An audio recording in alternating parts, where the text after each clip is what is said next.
Hello and welcome to my video about my project about the wild elephant people. I hope you like it. If you like it and uh, subscribe. Wild elves are the most common cultural subrace of elves. They are found in all of the seven worlds and are somewhat of a basic template from which other cultural elven subraces have sprung from. They are close to nature, tribal, but also both magically and technologically advanced people. They live in houses made of multiple trees tied together with floors between them on which they spend most of the time. They are an individualist tribal society that views society as a way for individuals to achieve what they would be not capable on their own. They are also highly existentialist, viewing each member of the society as unique. Castes. There are five castes: white, caring; black, ambitious; blue, intellectual; red, passionate; green, traditionalist. Caste affiliation does not affect what role they fulfill. These castes exist on the spectrum and could be compared to a sort of sub-tribe within a larger wildlife tribe. Children usually enter the same caste as their parents, but exceptions happen. Each of the wild elven houses has no leader, but has five emissaries. These emissaries form tribal council. Beside this council, there's also Elven King, which commands the tribe warriors during the war. He lives together with his harem outside Materium, in a spiritual reflection of the tribe accessible through several trees. King is beyond the caste system. Sometimes the tribe will also have a queen, also beyond the caste system, who is not equivalent to the king.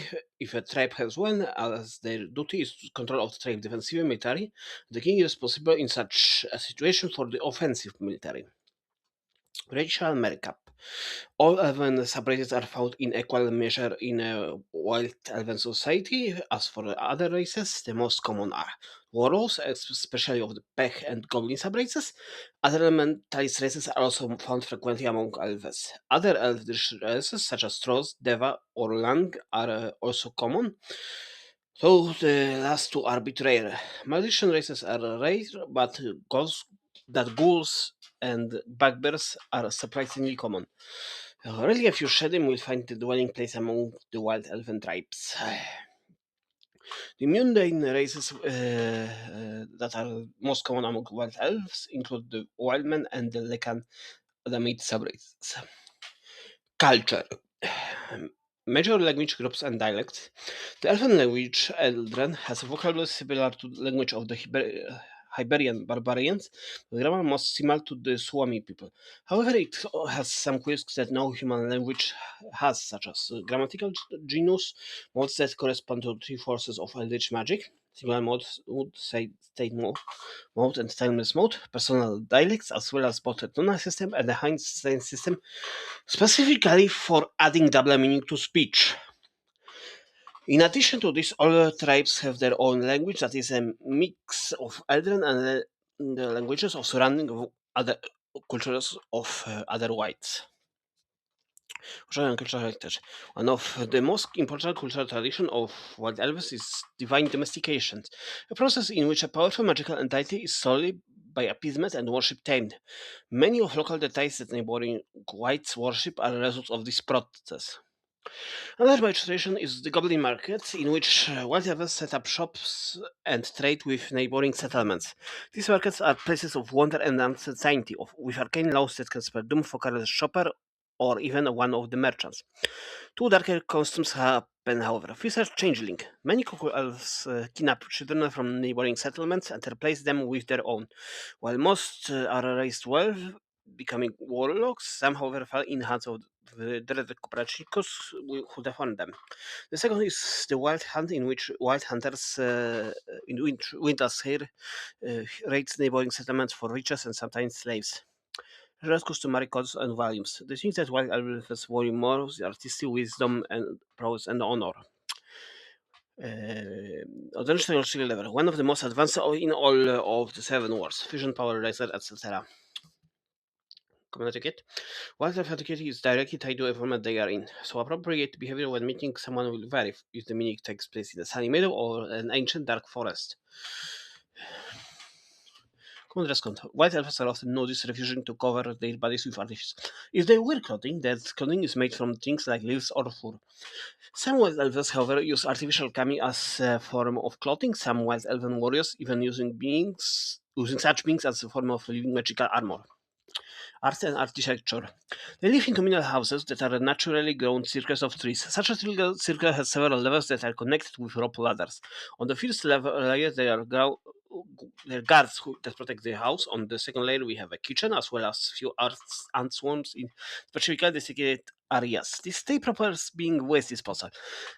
If the house has pixies as tenants, they work as ant tamers. On the third floor, they shelter for the tenants. After that, the composition varies, but the last layer often has water collection infrastructure. White elves also be specifically made buildings for some of the advanced technology, such as laboratories. What type of structure is usually placed? Roughly one building per 100 square kilometers of forest. Food and cuisine. European wild elves at least have cuisine that has three holy trinities: sweet trinity of pine nuts, belladonna, and apples; the primordial trinity of beans, birch juice, and grapes; and the final savory trinity of fly agaric, ferns, and satanic bolete. Common tabios.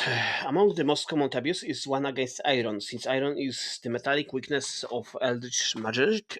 Elves are wary of it. Also, Tengat is seen as wrong, and while deception is not seen as inherently bad, direct lies are always seen as either weak or immoral, or both. However, the greatest crime in the society is oath breaking. As oaths are seen as sacred, they see them as worse than murder, defilement, or any other crime, and often punishable by death. However, not every oath is equal, and some have lesser punishments. Yes, beauty areas. For elves is not just something as aesthetics. It is important aspect of a person, and it is at least in part analogous to morality in Adamites and other whites. Like all of elves, beauty is about inducing strong emotions as well as complexity. But while elves also have some special forms of beauty inducing. Survivorships. As the closest to nature, white elves have large admiration for perseverance through hardships. So strugglers and similar people are seen with awe by them. Individuality. The red aspect of Eldritch is the force of consumers and masters, and of lust and violence, and of individuality. So uniqueness and self-expression is very dear to wild elves. Each and every wild elf has unique style. Albeit with principles of balance, this style is derived from basis of consensus of White Elf tribe and culture. Besides that, White Elves believe that things that differ from the rest are to be protected, be they whites, fauna, flora, material objects, and ideas, etc. Harmony with nature is tied to green aspect of Eldritch, which the force of producers, plants, of community, and of justice and malice. So White Elves induce beauty in their society by adjusting it to the environment, with things that architecture being woven perfectly with the forest, antiquity being dependent of the weather and mood of the situation. This, however, with balanced and stable manipulation of nature, is present with elves imposing a will on the environment as one of the forces in it, like the wind or sand. Primordial is an expression of blue, the aspect of Eldritch that is the force of unchanging state of constant change that defines nature, of truth and perception, and finally of fungi and outer space. White elves find things that are ancient, especially if formed naturally or with as little white interference as possible, to be very beautiful. Another thing that they find beautiful are expressions of primordial constants. In addition to this, white elven culture values complex, plant-inspired motif in their art and clothing, if they decide to will of some, of course. Gender ideas. Gender in white elf society is a complex thing and is very hard to describe. In fact, there are several quite valid descriptions. The first description is that of triangular spectrum of mask, femme, null, femme, mask. More people are in one of these three categories, but many do not. Individual.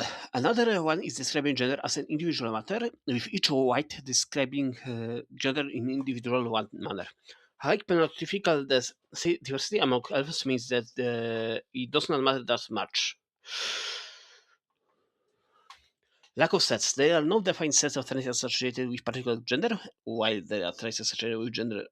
While white elves are free to pick them, subvert them, etc. etc. However, they see fit. Relationship ideals. There are many forms of relationship that might take in white elven cultures, including harems, usually done by powerful members of the tribe, like elven kings or elven queens. Harems feature one powerful wife and multiple less powerful concubines and few true spouses. In-case relationships. Relationships between the members of the same caste tend to be based upon familiarity between spouses as well as enhancing each other's strength. Outcast relationships. Relationships between members of different castes tend to be focused on complementing each other and mitigating each other's spouse weaknesses. Webs refers to equal pairings of multiple white elves. These tend to be rival, as elves tend to be individualized. Major organization. There are several major groups of note in Wild Elven society. Wild Hunters, Kobrasinos, Corgi Riders, Nymphs, Singers, Goblin Merchants, Druids, Boxers, and Maenats.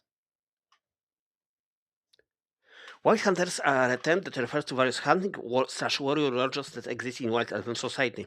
Their focus is on speed and damage at the cost of near total abandonment of defense. Most members of such lodge belong to the Wildesherr subrace, so other elven subraces are present.